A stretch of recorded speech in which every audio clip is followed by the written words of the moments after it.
안녕하세요. 제 이름은 이우정입니다. 저는 용인 세브란스 병원 외과에 근무하고 있습니다.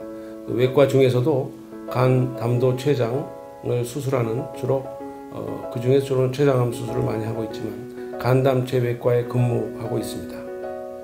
안녕하세요. 저는 용인 세브란스 병원 외과에서 근무하고 있는 노승윤이라고 합니다. 저도 마찬가지로 간담체외과를 전공하고 있습니다.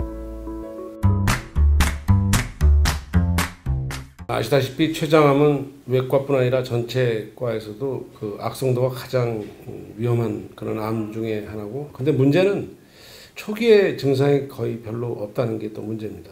그렇지만 그래도 몇 개를 저희가 예를 들면 체중 감소, 복부 통증, 그리고 소화장애 이런 것들을 우선 예를 들 수 있는데, 이런 증상들이 보통 다른 암이나 다른 소화기 장애와 비슷한 증상을 보이기 때문에 사실 자각 증상으로 말씀드리기는 참 어려운 그런 부분들이 있을 수 있겠습니다. 그 중에서도 황달이 가장 흔한 증상 중에 한 개인데요. 특히 췌장의 머리 부분에 생겨 있는 암 때문에 총담관이 막혀서 담즙이 잘 내려가지 않아서 생기는 증상입니다. 얼굴이 노래진다든지 갈색뇨를 본다든지 아니면 피부가 가렵다든지 회색의 변을 본다든지 하는 증상이 나타나게 됩니다. 근데 문제는 이제 췌장암에서만 황달이 생기는 것이 아니라 하부 담도암 또는 십이지장암 뭐 이런 경우에도 생기고, 또 경우에 따라서는 담석이 담도로 내려가서 생기는 그런 증상이 있을 때도 황달이 생겨서 특이적인 증상은 아닐 수 있습니다. 뭐 또 그 외에 하나 더 제가 언급을 하자 그러면 당뇨병을 예를 들 수 있는데, 당뇨병은 하나의 기저질환이죠. 우리나라 인구의 5 내지 10%가 가지고 있는 흔한 질환인데, 췌장암과 당뇨병의 연관성이 있다고도 하지만 그런 것보다도 저는 없던 당뇨가 새로 생겼다든지 또는 기존에 있던 당뇨가 갑자기 최근에 더 심해졌다. 그러면 한 번쯤은 이게 췌장암이나 또는 췌장에 문제가 있지 않나 하는 것을 염두에 두고 검사를 진행하기를 권해드립니다. 그래서 전체적으로 췌장암의 증상은 다른 암과 크게 다르지 않고 여러 가지 증상들이 좀 애매하게 있는 그런 것이라고 말씀드릴 수 있겠습니다.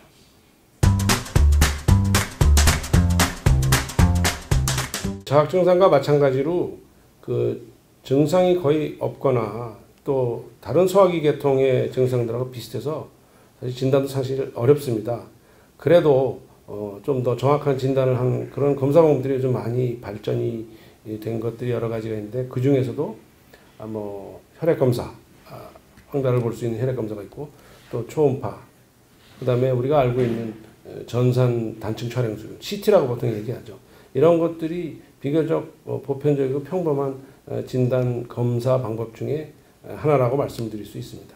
뿐만 아니라 ERCP라고 해서 내시경적 역행성 췌담관 조영술이라고 하는 진단 방법도 있습니다. 여기를 통해서 십장까지 내려간 다음에 실시간으로 췌담관을 조영제를 통해서 조영을 해서 그쪽에 이상이 있는지 여부를 판단할 수 있습니다.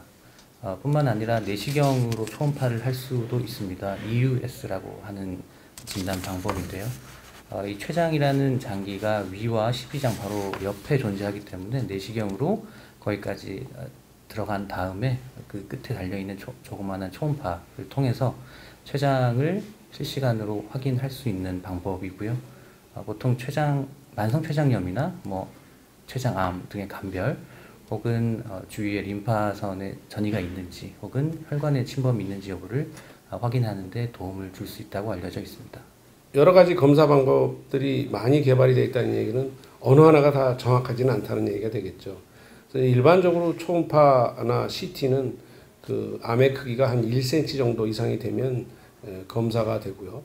MRI 같은 경우는 한 0.5 조금 더 예민하긴 합니다. 근데 아마 예민한 정도로 따지자고 그러면 내시경적으로 초음파 검사하는 EUS라고 하는 검사가 가장 예민한데, 그거는 술자의 기술의 정도에 따라서 또 아주 많이 좌우되기 때문에, 그래서 저희가 보통 췌장암의 진단은 피검사, 그 다음에 초음파, CT, MRI, 그 다음에 ERCP라고 하는 내시경적 역행성 담도 조영술 또는 내시경적 초음파 검사, 이런 것들을 다 경우에 따라서 선택적으로 또는 같이 겹쳐서 검사를 하는 것이 좋고, 혈액 검사에서는 한 가지가 제가 말씀을 드리면 최근에는 CA19-9이라고 하는 그 종양 마커가 있는데 췌장암에 상당히 그 특이적으로 올라가진 않지만 췌장암 환자에서 많이 올라가는 것이 발견될 수 있어서 좋은 검사 방법 중에 하나라고 말씀드릴 수 있습니다.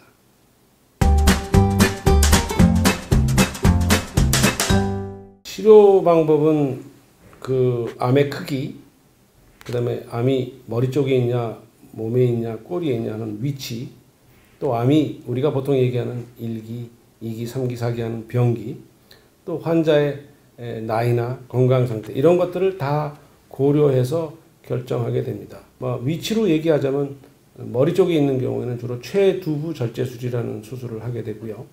그 경우 12지장이나 또는 어떤 경우는 위도 같이 좀 일부를 절제하는, 머리 쪽이 아니고 꼬리 쪽에 있을 때는 주로 최미부 절제술이어서 꼬리와 비장을 같이 그런 그 절제술을 하는 경우도 있습니다. 근데 이제 이런 수술들이 상당히 어렵고 고난이도고 수술 시간도 오래 걸리고 문제는 이제 합병증이 굉장히 높은 수술이라 어려운 수술 중에 하나라고 말씀드릴 수 있습니다. 최근에는 이 수술을 미세 침습 수술이라고 해서 복강경이나 로봇을 통해서 진행을 할 수 있습니다. 물론 암의 크기나 주변의 혈관 침범 혹은 림파던 전이 여부 그런 것들을 다 종합적으로 고려를 해야겠지만 충분히 가능한 경우에는 미세 침습 수술로 진행을 하려고 하고 있고 최근 세브란스 병원에서는 그 수술의 효과도 매우 큰 것으로 보고를 하고 있습니다. 아시다시피 저희 세브란스 병원은 2005년부터 우리나라에서 최초로 로봇 수술, 즉 다빈치 로봇 수술을 시행하였고요. 2007년부터는 다빈치 로봇 수술을 췌장 쪽에도 확장을 해서 2009년부터는 췌장암에도 일부 수술을 진행하고 있습니다. 그래서 상당히 상처가 적고 환자에게 침습이 적은 상태로 수술을 진행해서 좋은 결과를 내고 있습니다. 물론 이렇게 수술이 되는 경우 보통 1기나 2기, 3기의 일부 정도가 되겠지만 수술이 되는 경우들의 경우는 췌장암의 한 20%밖에 되지 않고 거의 한 80%는 이 혈관 침범이 있거나 또는 이 주위 장기를 침범이 되어 있었고 폐나 복막, 간 이런 원격 전이가 있는 경우들이 사실은 대부분입니다. 그래서 이런 경우들은 수술적 치료보다는 항암 화학요법이나 방사선요법 이런 것들을 진행해서 치료해야 되는 경우가 있고 간혹 이렇게 치료를 해서 수술이 절제가 가능하게 게 만든 다음에 그 다음에 수술을 하고 그런 치료를 하는 경우도 많이 있습니다. 어쨌든 췌장암은 전체적으로 한 진단도 어렵지만 진단된 환자의 한 20%만이 수술을 받고 그 20%의 수술 받은 환자 중에서도 5년 이상 살 확률, 즉 완치가 될 확률도 한 20% 정도밖에 되지 않는 그런 악성 진단입니다. 그러므로 조기에 진단을 해서 일찍 진단만 하면 아주 수술도 잘 되고 생존율도 좋은 암이 될 수 있으니까 조금 더 조기 진단에 신경 써주시면 좋겠습니다.